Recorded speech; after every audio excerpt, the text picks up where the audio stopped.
O sea, hacer este programa en una calle de Caracas sería prácticamente imposible, porque tendrías que tener gente en seguridad, tendrías que estar vigilando que no llegara alguien armado y te atracara. Empezando, bueno, porque a lo mejor seguramente no ibas a encontrar el pan, ni el pollo, ni el lomito para preparar todo esto. Sería imposible. O sea, en Venezuela no hay que exagerar absolutamente nada.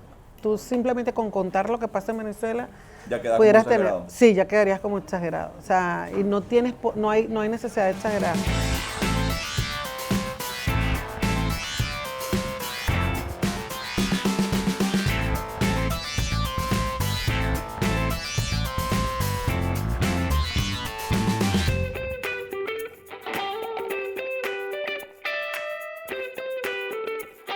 Señora Luzmely Reyes, directo de Caracas, Venezuela, ¿cómo estás? ¿Cómo estás? Muchas gracias por venir a la mesa de los lomitos, la primera mesa internacional de lomitos que tenemos.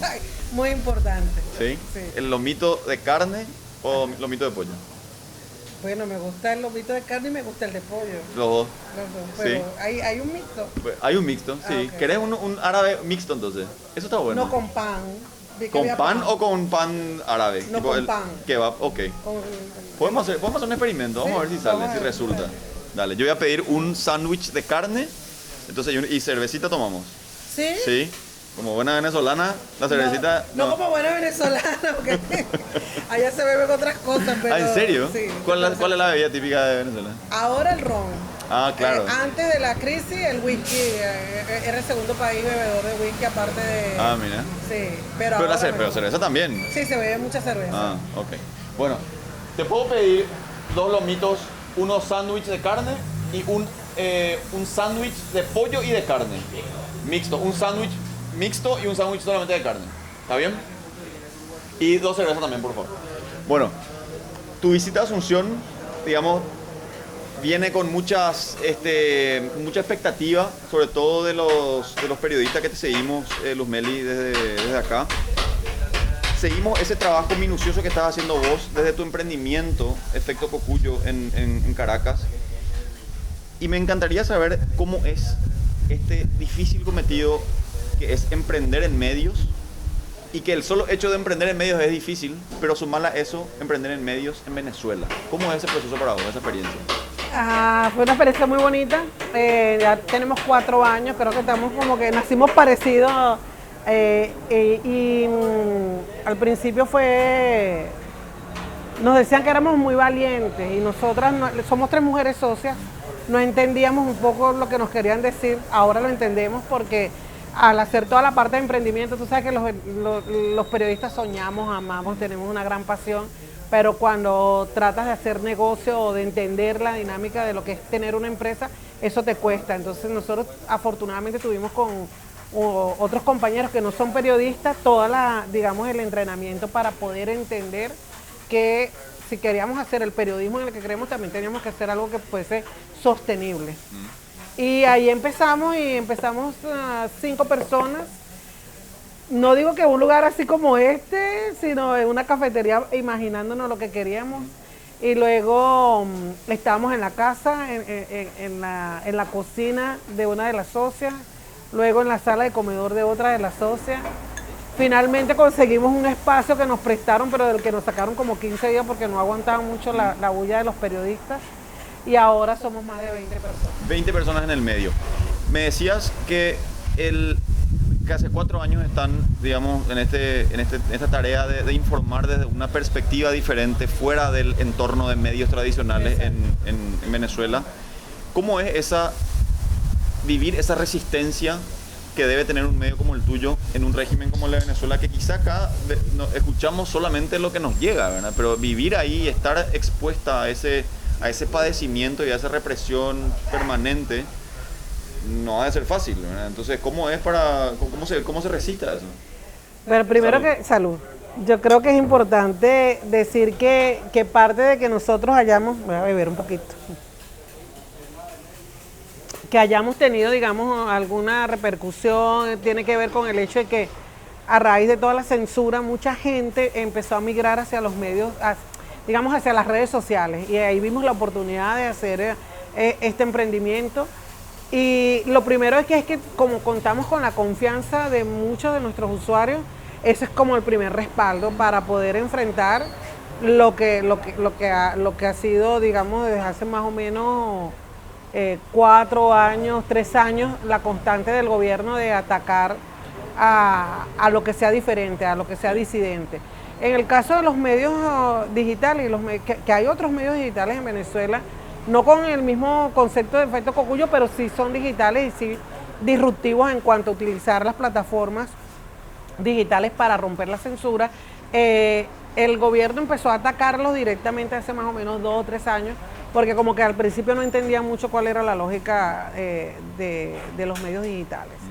Y ahora, por supuesto, hay bloqueo, hay persecuciones, hay detenciones, retenciones de periodistas, detenciones arbitrarias también. Y creo que la manera en la que uno resiste, tú has usado esa palabra y esa es la palabra que yo creo que en el modo en que estamos nosotros ahora en Venezuela es un modo de resistencia. En el sentido de que buscamos la información, la producimos, pero sabemos que estamos expuestos a muchísimas presiones y a muchísimos riesgos. Como te decía, nosotros recibimos lo que nos cuentan de lo que se vive en Caracas, en Venezuela en general. ¿Es realmente así de grave, así de dramático como se ven las imágenes? Que digamos, si uno se deja llevar por la narrativa, esta sensacionalista que muchos medios tienen, uno podría decir que Venezuela está en un estado de cataclismo muy severo. ¿Es realmente así?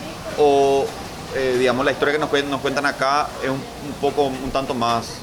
No, yo creo que puede ser peor.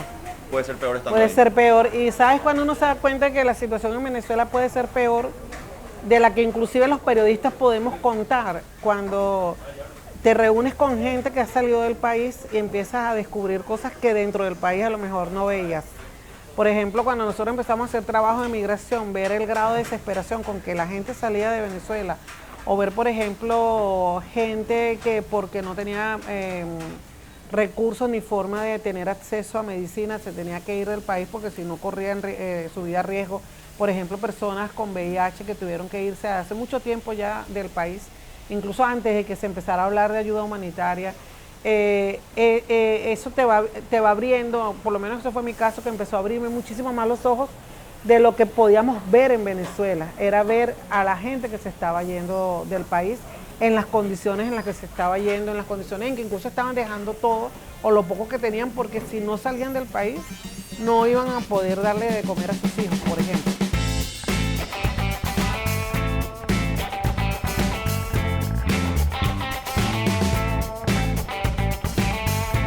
Estamos hablando de un nivel de desidia y de degradación que la gente de verdad no está pudiendo comer. O sea, parece un poco exagerado de repente decirlo así, pero está hurgando en la basura para poder comer algo, ¿no? Sí, bueno, eso, y de hecho hubo un tiempo en el que las personas comían mango, no sé Sí, qué mango, fruta sí, mango. Que abunda por todas partes. que abunda por todos lados. En Venezuela también pasamos por ese momento. Luego hay 2 niveles. Hay un nivel en el que hay gente muy pobre o que se empobreció, y eso lo puedes ver en los índices de desnutrición que han ido haciendo seguimiento a las organizaciones a cargo de esto. Y luego hay otro nivel que tiene que ver con, digamos, con un mercado del dólar, que en Venezuela está prohibido el manejo libre de divisas, pero se empezó a manejar muchísimo. Y entonces ahí se marca muchísimo más la brecha. No es lo mismo la crisis como la vive, aunque todos vivimos la crisis, quien tenga acceso a algún tipo de divisa extranjera, a como la vive la persona que no tiene ningún acceso a esa divisa. Entonces, por ejemplo, puedes encontrar en algunos sitios, que son los contrastes que hay, algunos alimentos, en otros sitios no lo vas a encontrar. Lo que no vas a encontrar seguramente, si no te lo mandan del exterior, son medicinas para determinadas enfermedades, y que por eso entra la ayuda humanitaria ahora de la mano de la Cruz Roja. Pero la crisis en general se vive muy distinta del que tenga acceso a algún tipo de divisa a la persona más pobre que no lo tiene. ¿Cuál es la necesidad más acuciante hoy en Venezuela? ¿Será la salud? ¿Será el acceso a alimentos? ¿Es la cuestión de transporte? todo. O sea, fíjate, tú has puesto todas las palabras. Sí, por ejemplo, te pongo, tú viniste hoy aquí en vehículo propio. Supone que tú querías agarrar un autobús, a lo mejor lo podías agarrar, o un taxi. En Venezuela tú no puedes hacer eso, tú no puedes planificar, decir voy a agarrar un bus, una guagua, una buseta, porque puede ser que no llegue nunca. Entonces no tienes la suficiente movilidad. Luego a lo mejor no tienes el dinero en efectivo, aún teniéndolo en el banco, para pagar eso. O sea, si comemos acá no íbamos a tener. Bueno, empezando porque es difícilmente vas a encontrar un sitio donde te puedas sentar en este momento a comerte un lomito o un pollo de esta manera. O sea, carne directamente no hay en Venezuela. Sí lo hay, pero me refiero, es muy costoso para muchos y entonces puedes que te encuentres que no hay pan. Entonces no puedes hacer el sándwich como tú quisieras hacerlo. Y luego tienes toda la parte de que para mí sí eso me parece como que lo más grave en este momento, que tiene que ver con todo el acceso a la salud, que tiene que ver con los medicamentos, que están faltando los medicamentos de alto costo. Yo conocí una colega en una oportunidad que nos fuimos a una farmacia en Estados Unidos con esta colega y me llamó la atención la cantidad de medicamentos que compraba. Y ahí es con donde yo dimensioné la necesidad que se tiene, que cuando uno tiene la posibilidad de poder acceder a esos medicamentos, obviamente se quiere munir y quiere llevar un contingente que le dure un tiempo prudente, así, ¿verdad? Así es. Fíjate tú que hay una colega que trabaja con nosotros que ella sufre de diabetes y es insulinodependiente. Cuando hubo el apagón de marzo, el primer apagón, ella pasó gran parte de su tiempo buscando dónde comprar hielo para evitar que ese medicamento que había ido guardando para que le durara hasta octubre se dañara. O sea, situaciones así tenemos en Venezuela. O situaciones, por ejemplo, el hecho de la migración. Me dicen que aquí ahora hay muchos migrantes venezolanos también, que la gente se va y las familias quedan divididas totalmente, que te ves obligado a salir del país porque así no quieras salir. Si necesitas tener ingresos en divisas, necesitas salir. Y te pregunto, ¿ya tuviste la oportunidad de conversar con esos migrantes, con esos venezolanos que tuvieron que emigrar a otros países y que están forzados a tener que trabajar en oficios completamente, digamos, de primera mano, o cuestiones mucho más sencillas de las que normalmente hacían en Venezuela, y que te da la sensación de que es una cuestión hasta indigna muchas veces, ¿verdad? Te puedo decir que cada vez que viajo y que, bueno, tengo la oportunidad de viajar, trato de reunirme con venezolanos que han migrado, no en las condiciones, digamos, de excelencia que había antes, porque hay distintas olas de migrantes en Venezuela, sino los que están migrando ahora. Y, por ejemplo, vengo de Bogotá y en Bogotá me reúno con amigos míos, uno es médico. Y él trabaja ahora ilegalmente haciendo estudios de econografía y no puede todavía ejercer la medicina, está esperando y trabaja más de 12 horas al día, cuando ya era una persona que tenía una carrera hecha en Venezuela. O te reúnes con personas, periodistas que no pueden ejercer el periodismo porque donde van no hay espacio para los periodistas. O con personas que, incluso con músicos, muchísimos músicos me he encontrado, y de repente también te encuentras con gente que está pidiendo dinero, que tienen un bebé y que te dicen, acabo de llegar y no tengo dinero con qué comer.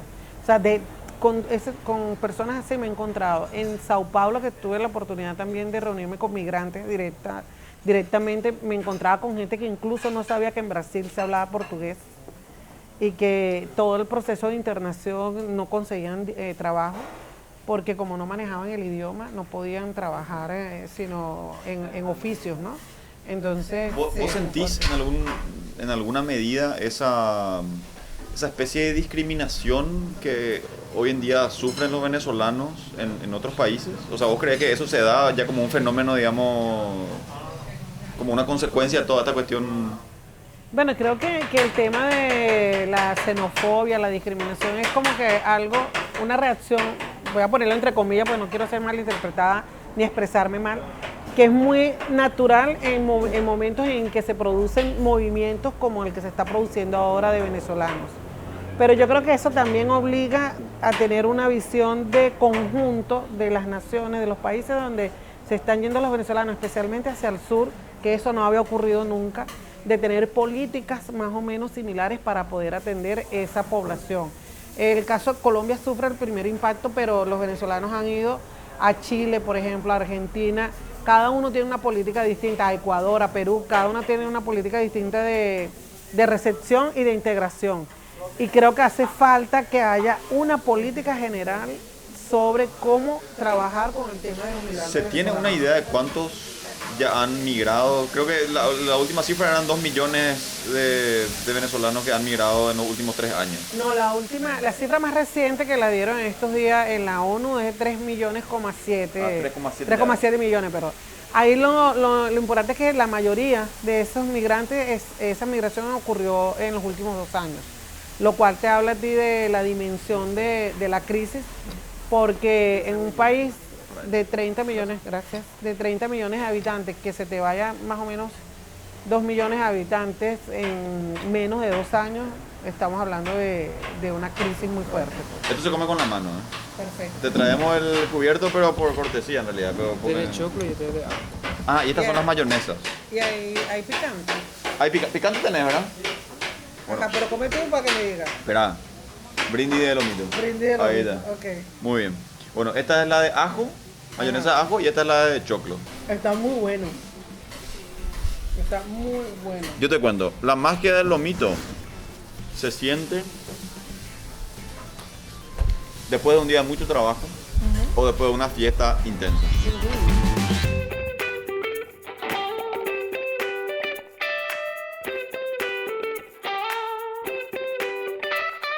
Lumeli, ¿qué interpretación se tiene del liderazgo que está teniendo, así como lo presenta el liderazgo, como lo presenta el presidente Mario Abdo Benítez acá de Paraguay, en cuanto a la suspensión o el aislamiento del régimen de Maduro en la región? Mario Abdo Benítez es como que fue el primero en manifestarse en contra del régimen, fue el primero en demostrar esa actitud contundente o esa reacción contundente en contra de los abusos del régimen de Maduro. Entonces, ¿cómo se percibe allá la reacción que tuvo en ese sentido Paraguay? Yo creo que Paraguay ha sido muy claro desde un principio de su posición. Y yo creo que me reuní, bueno, no es que me reuní, hablé en su momento la embajadora de Paraguay en la OEA. Y ellos Paraguay estaba muy consciente de la situación venezolana mucho antes que otros países. Y además con una posición muy firme. Tú podrás estar o no de acuerdo, la gente podrá estar no de acuerdo, pero era una posición ha sido muy firme, muy coherente. Y fue de los primeros países que asumió esa posición. Hay otros países que han tratado de negociar, de buscar opciones, porque la realidad es que Uruguay, la realidad es que en este momento Venezuela está en una situación en la que políticamente es como un limbo, pero que la crisis que se produce en Venezuela se sigue exportando a estos países, especialmente a los países de Sudamérica. Hoy sigue esa, lo dijiste bien, una nebulosa, un limbo en político, al momento de no definirse si Guaidó, que se proclamó, digamos, como presidente, Maduro, que no da un paso al costado, no cede. ¿Cómo se da esa interacción de fuerzas ahí en Venezuela hoy, sabiendo que Guaidó finalmente es presidente de la Asamblea Nacional? Es muy curioso porque tú sabes que yo digo que nosotros vivimos como es algo bicéfalo, pero hay una de las cabezas que es más débil que la otra. En términos prácticos, y hay que decirlo, Maduro tiene el poder territorial y tiene el poder de tomar decisiones y tiene el poder de control de la Fuerza Armada, pues. Y en el caso de Guaidó, lo que yo creo que es muy interesante es que él logró generar un liderazgo que prácticamente no tuvo acompañamiento en medios masivos, sino a través de medios digitales o redes sociales. Es decir, él se da a conocer, porque él casi nadie, no es solamente que no lo conocían afuera, es que adentro tampoco era una figura muy conocida, a través de redes sociales, y así como que el primer millennial que se mete, que se utiliza todo el sistema disruptivo para darse a conocer. En términos prácticos, realmente él no tiene poder en el sentido de cómo ejecuta ciertas cosas, ¿no? Esto se vuelve un poquito más complicado cuando ves en otros países, por ejemplo, que lo reconocen como en Estados Unidos, y en Estados Unidos tú vas a Washington y y te hablan como o sea, como el presidente de la dejo por hecho que es el presidente, además entonces ahora se sienta el embajador que nombró Guaidó ante la OEA, y ya tiene un puesto, además es un político fue muy reconocido en Venezuela. A la esposa de Guaidó la trataron le dieron tratamiento de primera dama, incluso con servicio secreto. Exacto, es como, ¿sabes la película esa en el terminal? Donde Tom Hanks le da un golpe de estado donde entonces tú sabes, está en el limbo, no sabe qué hacer porque no tiene país a donde regresar, pero tampoco puede entrar al otro país. Bueno, yo siento que nosotros estamos haciendo en Venezuela.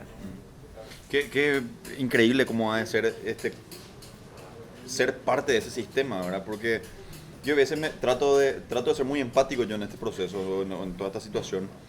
Y conversando con colegas que viven ahí, me dicen, Fe, salir a la noche es un estrés. O sea, salir a la noche vos no sabes si llegas vivo, no sabes si te asaltan en la esquina. O sea, hay tanta necesidad por todos lados y la necesidad se manifiesta de tantas maneras que finalmente hoy se vive en un estado, como te digo, de psicosis permanente, ¿verdad? Fíjate que eso lo has dicho, o sea, hacer este programa en una calle de Caracas sería prácticamente imposible, porque tendrías que tener gente en seguridad, tendrías que estar vigilando que no llegara alguien armado y te atracara, empezando, bueno, porque a lo mejor seguramente no ibas a encontrar el pan, ni el pollo, ni el lomito para preparar todo esto, sería imposible. Y ahí el contraste es que a veces uno quisiera como encontrar la forma de contar las cosas sin exagerar. O sea, en Venezuela no hay que exagerar absolutamente nada. Tú simplemente con contar lo que pasa en Venezuela ya pudieras tener, sí, ya quedarías como exagerado. O sea, y no hay necesidad de exagerar.